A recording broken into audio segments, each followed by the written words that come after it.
Hola amigas y amigos, os presento otro tema, con el título de Gente que muere por la inercia y países que se hunden. Autor: J. Cristóbal Quintana Q.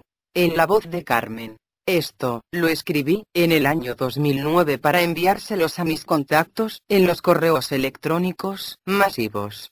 En la actualidad ya no los envío, prefiero editarlo en vídeo y colgar en YouTube y luego lo comparto en Facebook. Además me han robado 2 emails con unos 800 contactos aproximadamente y es por eso que he decidido suprimir los envíos masivos por email.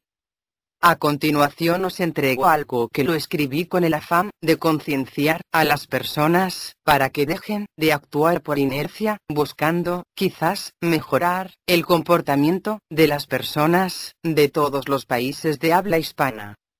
Sin más preámbulos damos inicio. Hay gente que encuentra deleite y disfrute en espectáculos sangrientos, como la fiesta taurina. Si esa atrocidad se le puede llamar fiesta, lo más acertado sería llamarlo tortura y matanza de animales indefensos, porque no es otra cosa. Recuerdo, en mi infancia, solían llevarme siempre a estos espectáculos. Después de presenciar el fútbol, ir a las corridas de toros, algo macabro. Me parecían eternas las horas de duración. Solía salir siempre con el llanto en los ojos. Desde aquella época, entonces, nunca se me ha ocurrido asistir a una masacre de esta naturaleza. Es una pena que estos actos primitivos se sigan practicando. Esperemos que algún día se deje de practicar estos eventos de crueldad. Hay un gran porcentaje de gente que está a favor de las famosas corridas de toros. Y muchos son los que están en contra, porque no es el solo hecho de estar en contra de estos eventos sangrientos. El problema es que se está vulnerando nuestra sensibilidad, creando un ambiente de morbo en la gente al presenciar un evento cruel y sangriento, y es las corridas de toros. Desde que entra al ruedo el animal es clavado con lanzas llamadas banderillas. El toro empieza a sangrar, en un prolongado sufrimiento del desdichado toro, hasta cuando terminan con su vida, atravesando su corazón con una larga espada. Hay ocasiones en que el sujeto es alcanzado por los cuernos del toro y termina con un suceso trágico, pero, ¿por qué exponen sus vidas con un juego tan peligroso? Tal parece que no apreciaran sus propias vidas. Pregunto a los que estáis a favor de estos eventos: ¿en qué encontráis deleite? ¿La crueldad? ¿La sangre del toro? ¿Presenciar la agonía del toro? ¿Ver incrustado el cuerno del toro en alguna área del cuerpo del torero? ¿El sortear la vida con la muerte en cada embiste del toro? Os aseguro que no me podréis contestar. Parece ser que todo lo hacen por inercia. O tal vez me equivoco. Realmente, es preocupante este estado mental de algunos. Debemos luchar por un despertar de la conciencia. El espectáculo taurino y el cine de violencia que vemos a diario en la televisión está convirtiendo en violentos a los niños y adolescentes. Pero es que, de tanto ver violencia llevar a la práctica, les parece lo más normal. Los violentos crímenes que vemos en la televisión, la gente lo están aplicando en la vida real. En la televisión encontramos la escuela de la violencia y el crimen. Prácticamente se está perdiendo los principios y los valores morales y éticos en las personas. Han perdido la noción del respeto a las personas, y no se valora hoy la vida del ser humano. Creo que un crimen debería pagarse con la cadena perpetua, para que no puedan reincidir. Es notoria la degradación de la humanidad. Vemos cómo se prolifera la violencia aquí y allá. Individuos convertidos en sicarios, terroristas, que atentan contra la vida de las personas, gobiernos que no hacen nada por combatirlos. La inercia nos está conduciendo a límites impredecibles. No sabemos hasta dónde puede conducirnos. En Latinoamérica hay 2 países, donde diariamente se producen un elevado número de muertes por asesinato, ejecutadas por sicarios, mafiosos y otros delincuentes. Colombia y México. Estos 2 países, que mantienen un estrecho vínculo con los Estados Unidos de América.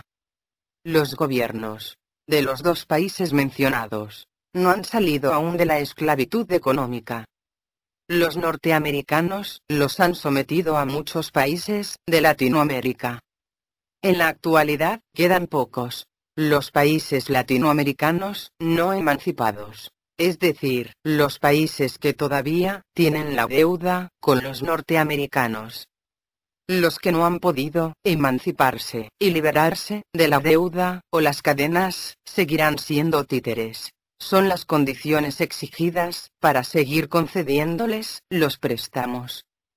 En Colombia, por ejemplo, los norteamericanos han instalado 7 bases militares, con el pretexto de combatir al narcotráfico y a las guerrillas. Pero pienso que solo es un pretexto, son otros los fines, y el tiempo lo dirá. ¿Cuál ha sido su finalidad? Durante varios años se mantuvo una base militar en la República del Ecuador. ¿Alguien podría decirnos qué finalidad tenían? Porque es un país donde no hay guerrillas ni narcotraficantes y no tienen sembríos de coca. Salvo los delincuentes de afuera, que entran al país esporádicamente, por la frontera norte, Colombia, y la frontera sur, el Perú, únicos lugares de acceso por tierra al país de la República del Ecuador. Los exgobernantes corruptos del pasado, los anteriores periodos, han permitido instalar una base militar norteamericana en el territorio ecuatoriano. Pero el gobierno actual los ha echado porque ha considerado que fragilizaba su soberanía. Y de hecho, eso es así. Permitir que se asienten bases militares extranjeras es anticonstitucional. Deberían hacer un plebiscito preguntándoles a los ciudadanos si lo aceptan o no. Pero, como las decisiones siempre lo hacen a espaldas de sus ciudadanos, las equivocaciones de unos pocos termina complicándolos a todos.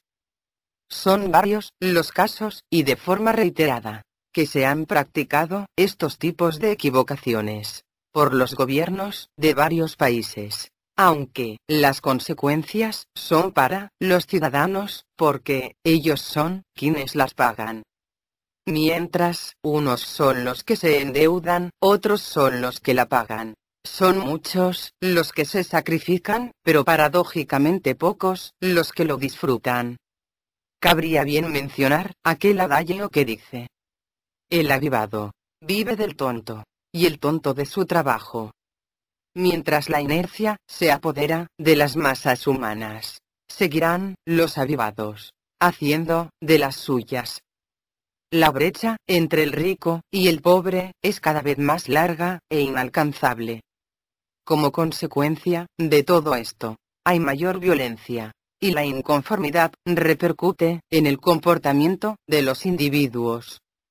Buscando dinero fácil, llegan a cometer los peores delitos, y es la misma sociedad la que la sufre. Y parece ser que no hay salida para esta problemática social, salvo si todos y cada uno de nosotros nos sacudimos el polvo de la inercia y no dejemos todo en las manos de los políticos, a sabiendas que son una lacra social, que nunca han hecho nada, ni lo harán, por las causas comunes, sino en su propio beneficio. Me refiero específicamente a los corruptos y de los peces gordos que hay en su entorno. Busquemos un equilibrio, despojándonos del egoísmo.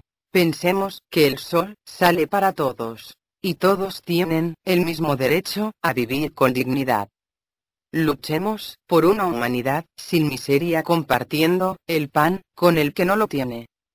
Estados Unidos de América es un país rico, es la misma potencia mundial, y debería apoyar a los países de Latinoamérica por pertenecer al mismo continente, pero desafortunadamente no ha sido así. Al contrario, lejos de apoyarlos, han saqueado permanentemente, explotando los recursos minerales que existen de los países latinoamericanos, y prestándoles dinero con intereses elevados. Son usureros que obtuvieron dinero explotando sus minas y el mismo dinero se los han dado en préstamo con exagerados intereses.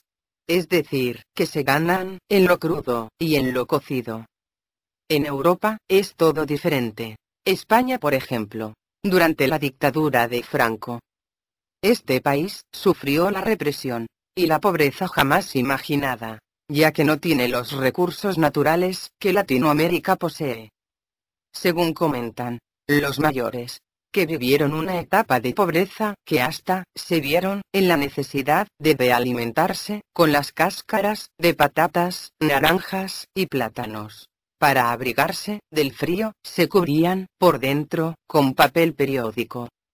Es que el frío en el invierno, en algunos puntos de España, llega hasta algunos grados bajo cero. Esto lo menciono porque mis contactos se encuentran en todos los puntos del planeta. Vivieron en esa época una etapa muy dura, no obstante así, en la actualidad, está casi al mismo nivel económico, y entre los primeros de la Unión Europea. Aquí no existen vecinos explotadores, como es el caso de América.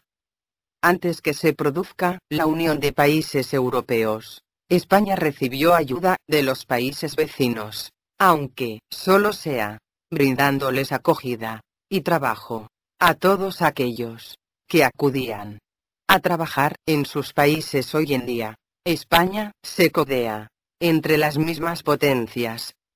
En la actualidad, por la crisis que se vive a nivel mundial, todos lo estamos sintiendo. Se piensa que todo volverá a la normalidad, pero los países de Latinoamérica, África y otros, que adolecen del mismo mal, sí que lo tienen complicado. Mientras no existan los verdaderos cambios de mentalidad, seguirán estancados. Son varios los aspectos que inciden negativamente en la historia de los países de Latinoamérica. Fundamentalmente, la corrupción de los políticos. Cada político, después de culminar su mandato, deja a su país desmantelado y vaciado sus arcas fiscales. Cuantiosas sumas de dinero van a parar en Suiza, todo esto en desmedro de sus exiguos recursos. Algunos políticos corruptos se han muerto sin sacar el dinero robado. Otros han construido mansiones y toda clase de propiedades en varios países extranjeros. Son estos los causantes del retraso económico, y que han empobrecido más a la población latinoamericana. Debéis localizar gente honesta para gobernar. Es bastante complejo el problema, y tenéis que erradicar para que en el futuro podáis salir de la pobreza. Si algún día os llegáis a ser presidentes, debéis hacer lo que hicieron los japoneses después de la guerra de Hiroshima, que fue devastada por la bomba atómica, pero se levantaron desde las cenizas y se puso en pie de nuevo. Enviaron a estudiar a sus hijos en el extranjero, a especializar en las nuevas tecnologías, y volvieron a ejercer todo lo que aprendieron en sus países de origen. Hay que despertarse y dejar de estar dormidos. Si las masas se organizaran, la situación cambiaría. Mientras otros se unen, la población está dispersa, cada quien salvándose el que puede. De este modo, seguirán siendo un blanco frágil a cualquier ataque. Mirad que todos están organizados, pero menos la población. El Estado está organizado con sus ministerios. Los banqueros están organizados también, hasta los delincuentes, en las distintas ramas. Los delincuentes también se organizan: narcotraficantes, asaltantes, guerrilleros, etc. Todos agrupados. Su finalidad: hacer dinero a cualquier costo. y la población, que es la mayoría cada uno, por su lado, siendo presa fácil de la delincuencia. En México, por ejemplo, los criminales se han apoderado de ciudades y pueblos enteros. Los criminales matan gente, cual fuesen unos simples bichos, y el gobierno se hace de la vista gorda, y hasta se cree que forman parte, o tienen algún vínculo con los malhechores y bandas criminales. De otro modo, no hay explicación alguna. Su dejadez e indiferencia ante los crímenes que se han venido dando y se están cometiéndose, porque si la policía no ha logrado someterlos hasta doblegarlos, es porque existe la corrupción, y es muy posible que también estén involucrados, como siempre suele suceder en algunos lugares. Otras alternativas, que también están al alcance del gobierno, son las instituciones militares, para lograr el objetivo. Si realmente existiera la predisposición y el propósito firme de acabar con estas organizaciones criminales, que tanto daño hacen a determinadas poblaciones. Es todo por ahora. Espero que esto contribuya en algo para lograr el objetivo y cada día se logre concienciar a todas las poblaciones del planeta. Que sirva además para señalar pautas y lograr una convivencia armoniosa con la gente, en pro de encontrar un mejoramiento por la paz. Antes permitidme sugerir. Por un momento, quisiera que vivierais en la piel de aquellos que han tenido que vivir y ver de cerca los acontecimientos, como lo han vivido otros. Entonces, haríais algo para aplacar el dolor de los que lo sufren. Mi solidaridad con todos aquellos que estáis viviendo momentos muy dolorosos, que la paz esté con vosotros, amigas y amigos, y reciban un abrazo fuerte. Quien no deja de escribir, ni se olvida de vosotros, vuestro amigo y servidor de siempre, J. Cristóbal Quintana.